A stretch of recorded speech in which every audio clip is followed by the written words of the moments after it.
Johnny here for Johnny's Car Care and Reviews with your co-host here, Winston. We're going to be talking all about the Maverick today. So have you ever wondered what really comes standard on a Maverick? Because, well, there's a lot of talk and chit chat on the internet, so it's easy to be misled. It's easy to think that a standard XL or XLT Maverick doesn't come very well equipped, and that's just not the case. So really, this video is all about covering what you need to know about the basic equipment that comes on the Maverick so that you don't overpay. I'll also just quickly slide in a trick on how to make sure you don't overpay, and it's all about what you do when you go to order that vehicle.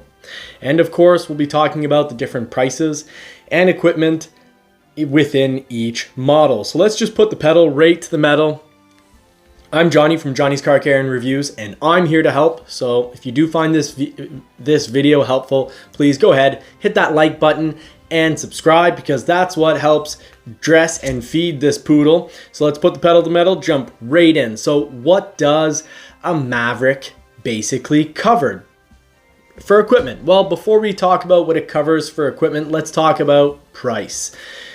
An XL, you know, it's going to be on the internet for $19,995. Don't forget, you've got roughly about $2,000 in transport and destination charges, and that's just normal. Every manufacturer slaps those on top of their advertised price, and that's just the way it is. You can't do anything about that, but you can definitely do something to ensure that you don't pay over MSRP. You know, Mike Levine, the head of marketing at Ford, just talked about it, communications and marketing. I can't quite remember his title exactly. So we'll talk about it, what you need to do in just a moment. Let's just point out that the XLT, for an extra, give or take, $2,300 more, is $22,280, and the Lariat is $25,490. Let's not forget that on each of these, you need to add $2,000.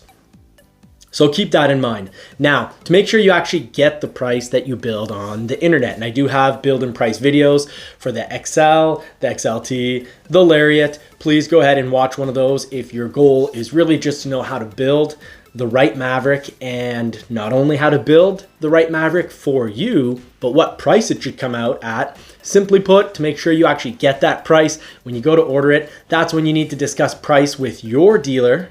And that's when you need to get them to sign an offer. If they just print you off an order confirmation sheet, that's not gonna help you all that much if they decide to increase the price to, you know, adjust it to the fair market price when your Maverick shows up, after you'll probably have been waiting for it, if you're lucky, 3 months, but probably somewhere between 4 and 8 months.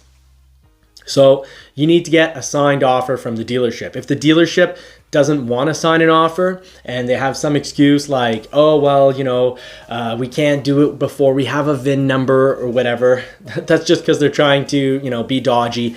Go find another dealer, simply put. So Mike Levine even talked about that. I bet he's pretty fed up. He's actually helped out a lot of clients. So he's my hero for 2021. Now we're in 2022, and I'm here to cover what you need to do throughout the year to be well informed and well protected. I want to make sure that we take care of each other in this community. So, you know, I won't always I can't possibly cover every single subject, and I can't possibly get everything right. So please feel free to throw comments into the comment section, because we're a community here and we're here to help each other out. So now we've talked about price protection, let's get to the nitty gritty. We've talked about price, let's talk about what comes on a Maverick, what's standard and what's not standard. And I'm going to be talking about when you should consider each package, what each package covers. So you could call this video really a basic equipment versus, you know, what you need or what you might need. So let's make sure that you get what you need. So first of all, there's been a whole lot of talk about how the XL Maverick just isn't very well equipped. And that's a hasty conclusion, I feel, that's been made, because the XL doesn't have cruise control and there's absolutely no way to get cruise control. And those side mirrors, your exterior mirrors for seeing what's behind you, they're not electrical, but you can get them to be electric adjusting, so you adjust them with the button. If you do go with the Copilot 360 package, which is not very expensive for what it gives you. But we're going to be talking about that in just a moment, because even without the Copilot 360, you're going to have a lot of safety tech on an XL Maverick. So let's just jump right in. All Mavericks come standard kind of as a hybrid, and I say kind of because as of November 15th, you go to order a hybrid Maverick now, you're not getting it before roughly next, November 2022, because they're going to start building them at factory around the month of October. So good success, well, amazing success. They've already sold out all the hybrid Mavericks that they can possibly sell. And that probably does come down to a battery. I've suspected all along that, battery had a whole lot to do with the delays on the hybrid. And I still really suspect that is the case. But I've got a whole lot of other videos where I talk about the transmission, the motor. Won't get into all that, but really simply put, if you are thinking hybrid, don't be scared as much as, and don't be fooled as much as so many reviewers are going to call this a CVT transmission, which I really do not like CVT transmissions. My brand new four-wheeler, I love 95% of it, and really I should say I love 80% of it, or maybe even 70, because the transmission is such an important part of how a vehicle feels. And well, that ATV has what was supposed to be, and probably is, it's reviewed as one of the better CVTs out there. It's still kind of annoying because I still, when I'm going a certain speed, it's up at 4,000 RPM or 5,000 RPM. And that's because there's no gears, it's a one gear. So the Maverick has an eCVT. That's an electronic, an eCVT is not a belt-driven CVT. A belt-driven CVT is going to be, weaker, more vulnerable, and less reliable. The eCVT is a planetary gear set, so this is mechanical, and I drove the hybrid, and I actually loved how it drove. The transmission didn't bother me at all. It didn't have a lot of things that I don't like about an CVT, which is, commonly known. They're commonly known to be less reliable. You'll go up hills, high RPM going up hills, and just this weird elasticy feeling when you drive. So either way though, if you want your Maverick anytime soon, the hybrid's just not available as of 2022. They're all sold out. So what are we looking at? Well, we're looking at a very powerful 2-liter Ecoboost. That's 250 horsepower, 270 pound-feet of torque.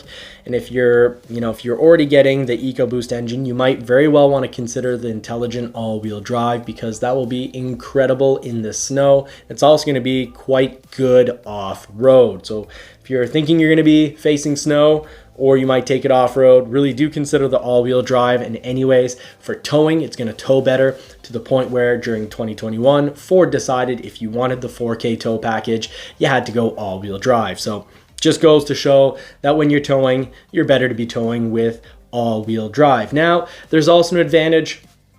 Many would consider this an advantage. The 8-speed transmission is fantastic on the Ecoboost, and many would consider it an advantage because they think it's a CVT transmission on the hybrid. It's not. It is a very good eCVT. It's similar to what Toyota has been using in their hybrids, because originally Toyota and Ford, I believe it was around the mid 2000s to about 2011, and actually I think it was more 2000 to about 2011, roughly speaking. They worked together on the transmission. So very similar style, planetary gear transmission. So eCVT, not CVT, but big difference also is the fuel tank. So if you're looking at the hybrid, the fuel tank from memory, it's 13 point something. I'm just going to check it here.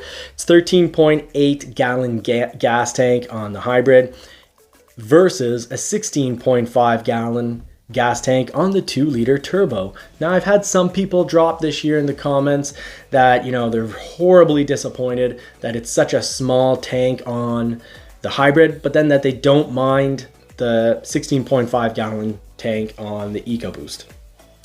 I gotta say, don't be fooled by this one. Don't avoid waiting on a hybrid just for this. Avoid it if you're impatient, but not because of the gas tank. The hybrid is more fuel efficient. So having a smaller gas tank but more fuel efficiency means you're still going to the pumps, the gas pumps, about just as often. So it's not going to change how you drive and how you live. You're not going to be at the tanks every second day. And if you are, because you do a crazy amount of mileage, well, it'd be the same as if you had an EcoBoost. But that EcoBoost 8-speed transmission also used basically the same transmission. Well, it is the same transmission, sorry, as the Escape, the Bronco Sport, the Edge, the Lincoln Corsair, the Lincoln Nautilus. That 8-speed transmission is so far very reliable and actually quite fun to drive. And the 2-liter EcoBoost, 250 horsepower and 277 pound-feet of torque attached to a 3,678 pound vehicle. It's a blast. Please do not think that this is not enough engine for the Maverick. I drove it. It was a blast to drive. It's very powerful for the weight of the vehicle. If you think back to the 90s or early 2000s, you had trucks that were heavier than this with V8s that were producing about the same amount of power. Or less if you go back to, the mid 90s to the late 90s. So plenty of power, and actually the hybrid is actually plenty of power for the Maverick. Also, it gets the job done. Just don't expect to pull 4,000 pounds. If you want to pull 4,000 pounds or you want to pull, 2,000 pounds really quite easily, go with the EcoBoost. Now, what else are you getting for standard XL equipment? You're getting 6-bed tie downs. So this is a useful 4.5-foot bed. That's standard. Now, if you kick it up to an XLT or a Lariat, you're going to get 10-bed tie downs. Don't be fooled here. All Mavericks on the inside have the cubby storage in the bed. So the cubby storage in the bed is standard on the XLT and Lariat. It's not offered on the XL. Almost put you guys in error there. I apologize. So if you want the cubby storage in bed, that's the little spot where you can fit about a 2-liter bottle inside the bed. There's a little plastic cover. You're gonna need to go with an XLT or a Lariat. Now, the fender vent badge, standard on all series. I'm just making sure I cover as much as possible here. Here's a big one though. Don't be fooled. Normally with automobile manufacturers, if you want some, good, better looking vehicle, you got to kick it up quite high on the trim level. What's nice here is the headlamps, they're LED and they're standard on all series. So surprisingly enough, the Maverick XL has LED headlamps. And there's more to that too, because it also has automatic high beams standard on all models. We'll get to that in just a moment.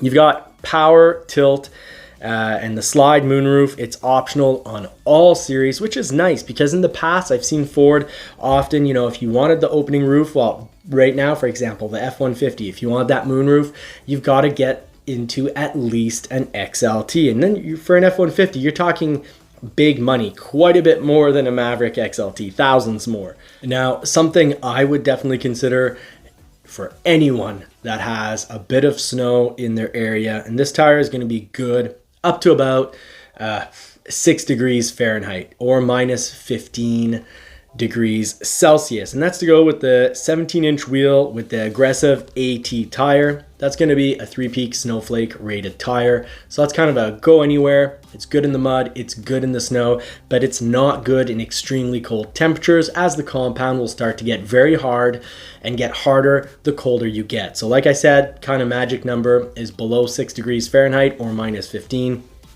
Starts to be less and less useful. In really cold temperatures, you're going to want to consider a full-out winter tire, which I've discovered on the Broncos isn't nearly as good, obviously, in the mud. And I say obviously, I think it's important to point this stuff out.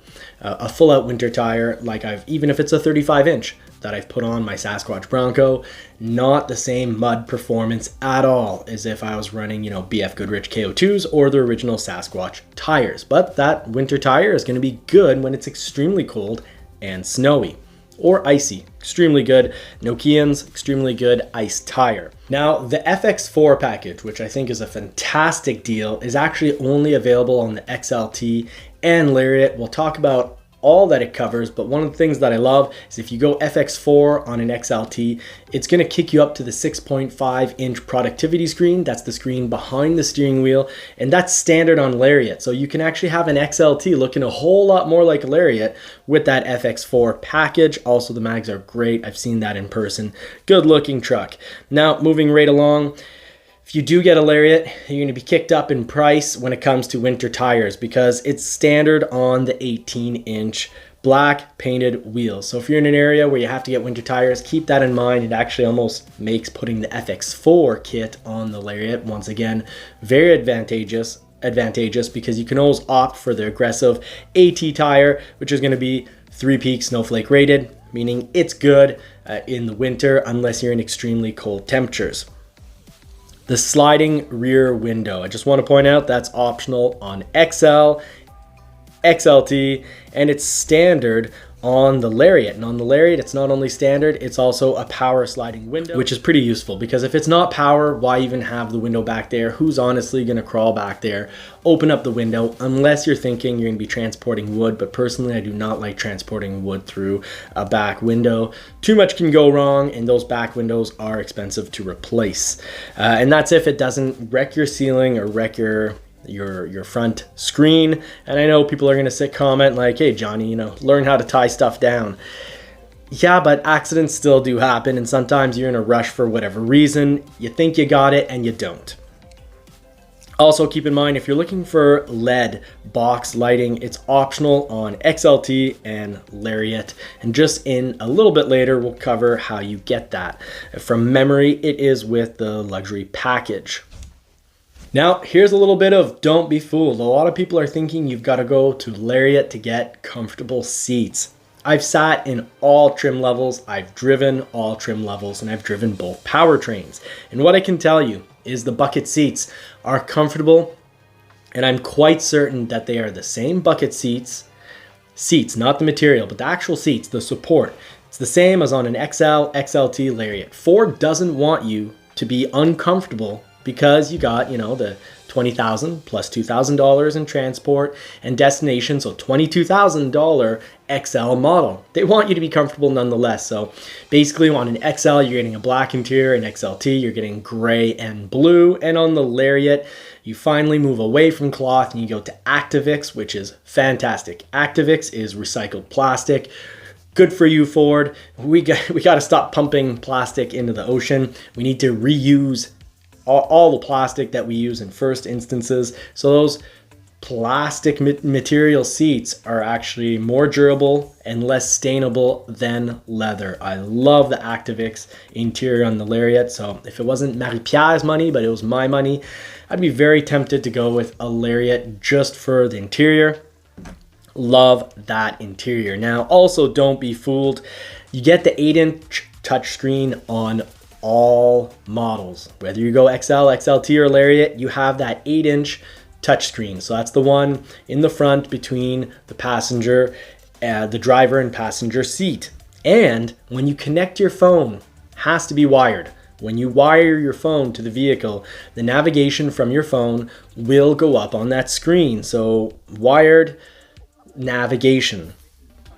Furthermore, you also have remote start. So Ford Pass, don't be fooled here. Ford Pass is going to work whether you get an XL or a Lariat, $5,500 difference. And, I've noticed some people thinking that they're not going to get basically any equipment if they don't go Lariat. The big one is cruise control that you don't have on the XL, but I think a lot of us, for the price difference, can probably learn how to drive without cruise control. And then if that doesn't happen, well, there are, I should say, but I was in particular reading one user of an owner of a Maverick who just threw on an Escape steering wheel, did the 4Scan in the XL Maverick system, and ended up with cruise control just the same, even though they got an XL. Now your steering wheel. Here's a tough one. You get a plastic steering wheel on the XL, and I like the comfort of the steering wheel. I'm not the type of reviewer that gets all worked up when the dash is made of plastic. I don't care what the dash is made of as long as it looks good. And don't be fooled on this one. The Maverick has a really good looking interior. So here's the thing. The steering wheel, the part you actually do touch. It's leather wrapped. And it's optional on the XLT. You need to get the luxury package, and it's standard on the Lariat. And that's just something probably that would take me out of the XL, but that's a personal choice. And I just want you to be aware of the fact that on the XL, you are getting a very plasticky steering wheel. Of course, there's always options. You can wrap it and do this, and that, but I also love the mags on the XLT. So we'll get to that in just a moment. My personal opinions aren't that important. The Intel information is. Now, on that not quite so much of a bombshell, if you've been following the channel for a while, you know, I've said it for quite some time now, when we're reviewing vehicles, what's important is seeing, you know, is this a shoe that can fit a certain type of customer, a certain type of individual, because these vehicles can never be made to make everyone happy. And that's probably a general life principle.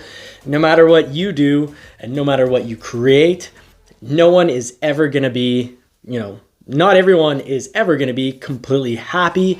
And quite honestly, probably no one will ever be 100% happy with just about anything, because, well, that's just human nature. So that's the bombshell for today.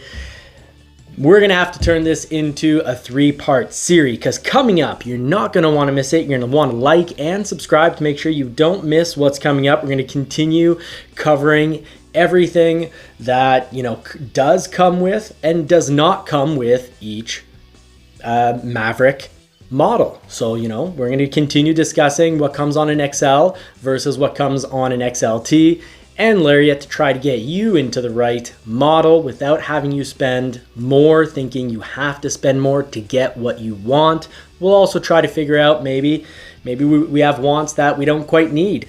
Try to see, you know, balance out the wants and the needs. So, of course, we will get to talking packages, but more importantly, we're gonna need to go over what you might very well have to change on your order.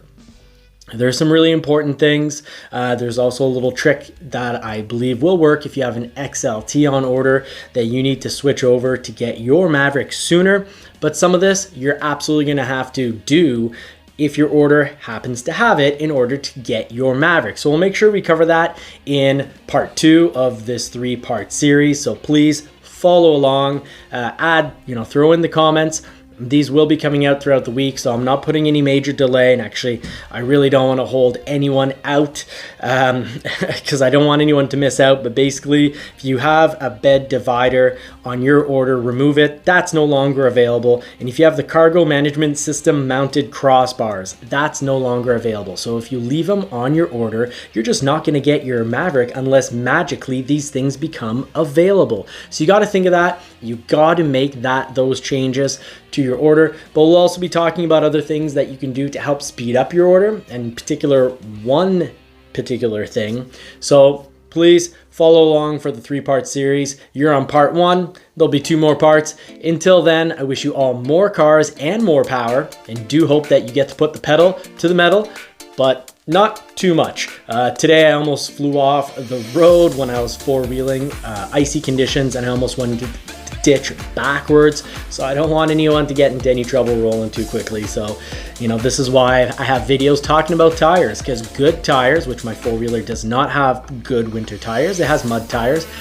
You can get into a little bit of trouble if you don't have the right tires for the situation. So until then, stay safe.